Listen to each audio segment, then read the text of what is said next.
कम इन। Prosecutor साहब, नेमत इमरान को तफ्तीश के लिए लाया हूँ। अंदर भेज दो उन्हें। चलिए।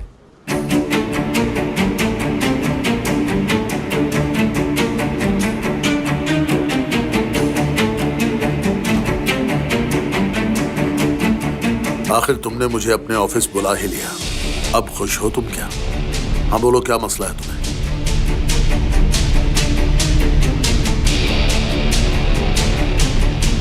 तुमने नहीं कहा, लेकिन मैं बैठ रहा हूं। नहीं, आप नहीं बैठेंगे। प्रोसिक्यूटर के सामने बाइज्जत तरीके से खड़े होकर अपना बयान दीजिए। अरे ये क्या, यानी मैं खड़ा रहूं यहाँ? खुद को मेरी जगह रखकर सोचिए। आपके नुक्ता नजर से, मेरे नहीं।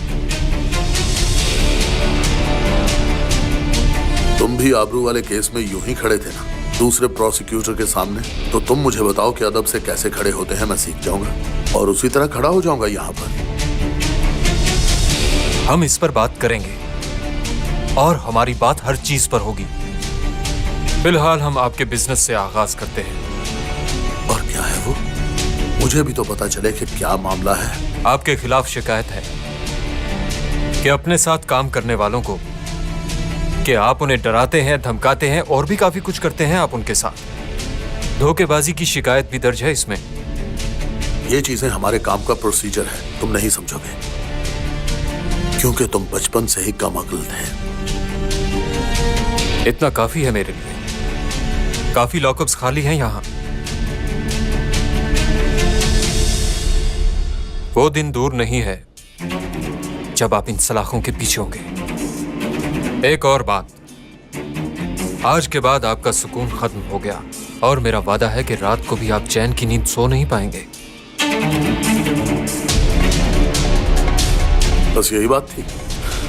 नहीं, मैं ऐसा करो कि नेमत इमरान साहब को बाहर जाने का रास्ता दिखा दो। शामोन कौन? कौन है?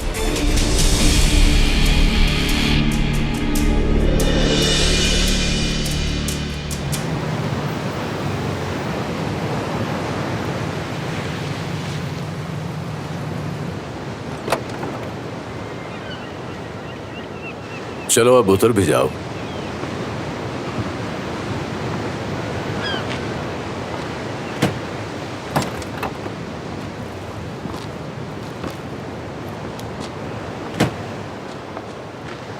मुझे अब भी हैरत हो रही है कि हम यहाँ क्यों आए हैं फरहत। अपनी अधूरी कहानी को मुकम्मल करने के लिए, समझी तुम? अपनी कहानी? क्या तुमने मुझे ख्वाबों की दुनिया से निकलने को नहीं कहा था? तुमने फिर से वही बातें शुरू कर दी हैं। मैं तुमसे बहुत नाराज हूँ फरहत। क्या मैंने बताया तुम्हें?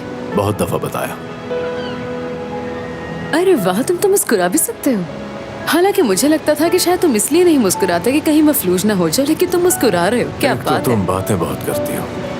हाँ, आदत से मजबूर हूँ। आ जाओ। आ जाओ। आ रही हूँ।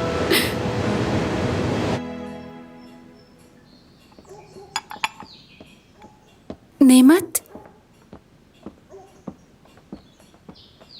क्या हुआ? उन्होंने तुम्हें प्रोसिक्यूटर ऑफिस में क्यों बुलाया है? कोई खास बात नहीं है अदीला। प्रोसिक्यूटर यासिर मुझे खबरदार करना चाहता है बस। तुम सुनाओ, तुम अब कैसी हो? बेहतर हूँ, पहले से बहुत बेहतर। जरूर इस मामले के पीछे भी फरहत का हाथ होगा। पता नहीं किस किस को परेशान किया उसने। खुद जनाब गायब है और तुम सब मसाइल का सामना कर रहे हो। कॉल करो उसे और पूछो कि क्या है ये, उससे वजाहत मांगो। मामला हल हो गया आपा।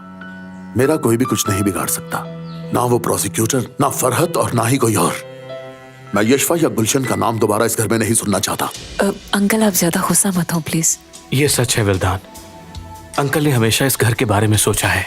मैंने घर के हर फर्द के लिए कुर्बानियां दी हैं, मगर बदले में मुझे दुख के सिवा कुछ नहीं मिला। इसलिए वक्त आ गया है कि सबको सजा मिले। उन्हें अपने किए का हिसाब चुकाना होगा। आप सही कह रहे हैं। यूनुस, तुम मेरे साथ चलो, बात करनी है तुमसे।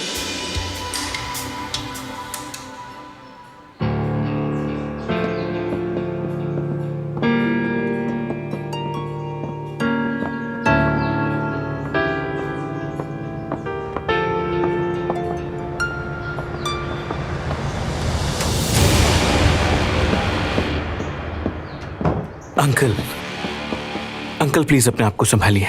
देखें, आप अभी अस्पताल से बाहर आए हैं, थोड़ा सुकून रखें, मैं सब कुछ संभाल लूंगा। ये सब उस आसिल की वजह से हो रहा है।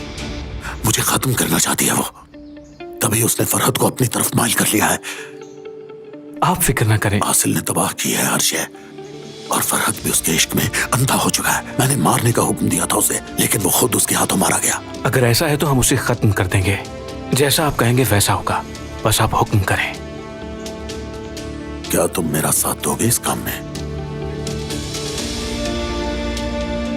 क्यों नहीं अंकल? तो फिर तुम आसिल का सर मेरे सामने लाके रखो। जैसा आप कहें अंकल। अब किसी और के जिम्मे मत लगाना, ये काम तुम्हें खुद करना है। अगर खाली हाथ आना हो तो मत लौटना। इस बार चूकूंगा नहीं, और ना ही खाली हाथ लौटूंगा। जाओ।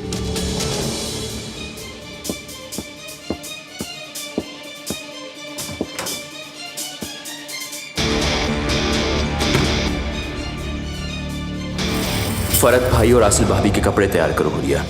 खैरियत है? वो कुछ दिनों के लिए स्टोन हाउस में ही रुकेंगे। अब बाजी मेरे हाथ में है। हाँ।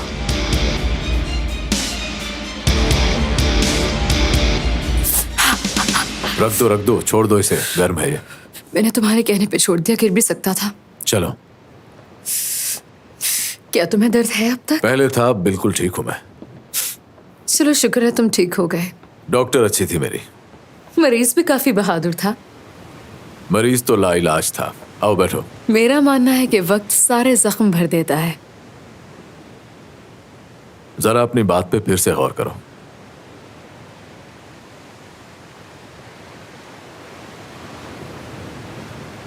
गुलशन ने क्या किया फरहत, बताओ। क्या किया है उसने? कुछ नहीं करेगी वो। क्या उन्होंने नेमत साहब को कुछ बताया? हाँ, अब तक बता चुके होंगे वो। घर में कोहराम मचा होगा इस वक्त, लेकिन इतनी आसानी से मानेंगे नहीं वो। उनकी अना किसी की खुशी से कहीं ज्यादा बड़ी है। गुलशन और आबिद कितने खुश होंगे ना। होना भी चाहिए।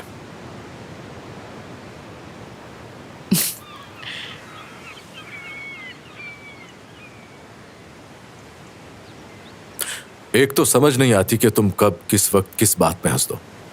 जब तुमने बच्चे को अपने हाथों में उठाया था, बहुत फनी लग रहे थे तुम। जैसे तुमने पकड़ाया, मैंने उठा लिया। उसमें फनी क्या था? हाँ, वो कोई गन तो नहीं था जिसे तुम ठीक से पकड़ते। मैंने पहली बार किसी बच्चे को उठाया, लेकिन अगर सच कहूं तो ये एक अजीब तरह की कैफियत थी जो लफ्जों में बयान नहीं हो सकती। और ऊपर से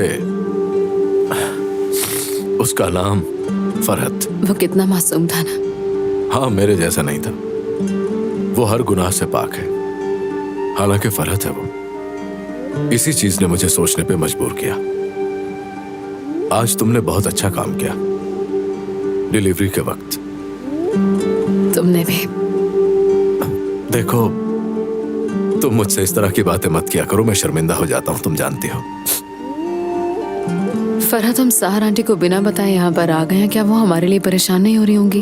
अरे नहीं, इसमें परेशानी वाली कौन सी बात है भला। हम फिर जाएंगे। हम वहाँ दोबारा जाएंगे क्या? हाँ, जरूर जाएंगे। उन्हें सलाम कहेंगे, उनसे दुआएं लेंगे।